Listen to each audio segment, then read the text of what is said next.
શું દાંતને લગતી સમસ્યાઓથી તમે પીડાઈ રહ્યા છો? જેમ કે દાંત દુખતા હોય, કરતા હોય, ઠંડુ પાણી ના પી શકતા હોય, દાંતમાં સડો હોય, પાયરિયાની તકલીફ હોય, પાન મસાલા ખાવાના કારણે તમારા દાંત પર ડાઘા પડેલા છે, શું આ બધી સમસ્યાઓથી તમે પીડાઈ રહ્યા છો?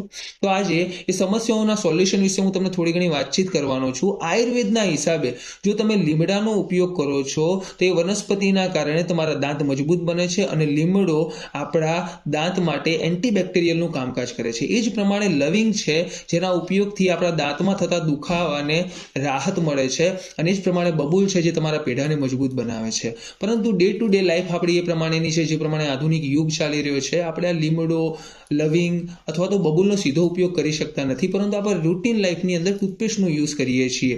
તો એ જ પ્રમાણે હું તમને આજે એક ટૂથપેસ્ટ સજેસ્ટ કરવાનો છું, જેથી ડે ટુ ડે લાઈફના યુઝના કારણે તમે રેગ્યુલરલી જો આનો યુઝ કરો છો તો તમારી આ બધી જ પ્રોબ્લેમોની અંદર તમે સોલ્યુશન મેળવી શકો છો. એક ટૂથપેસ્ટ છે ઓન એન્ડ ઓનની હર્બલ ટૂથપેસ્ટ, કે જે તમારા દાંત દુખતા હોય, કરતા હોય, ઠંડુ પાણી ના પી શકતા હોય, દાંતને લગતી કોઈ બી સમસ્યા હોય એનું સોલ્યુશન આપે છે. અને આ 100% નેચરલ અને આયુર્વેદિક છે. જે જડીબુટીઓની મેં તમને વાતચીત કરી, લીમડો, બબૂલ, એનાથી આગળ લવિંગની વાતચીત કરી, અને જ પ્રમાણે હલ્દી, એવી અલગ અલગ વનસ્પતિઓના અર્કની અંદરથી આ પ્રોડક્ટ ડિઝાઇન કરવામાં આવેલી છે, જે આયુર્વેદ અને વિજ્ઞાન બંનેનું મિશ્રણ છે, જેના કારણે તમારી દાંતની હેલ્થ સારી થઈ શકે છે. અને આ વસ્તુનો યુઝ કરો, આજે જ ડીએમ કરો તમારી અને તમારી ફેમિલીની એક બ્રાઇટ સ્માઇલ માટે.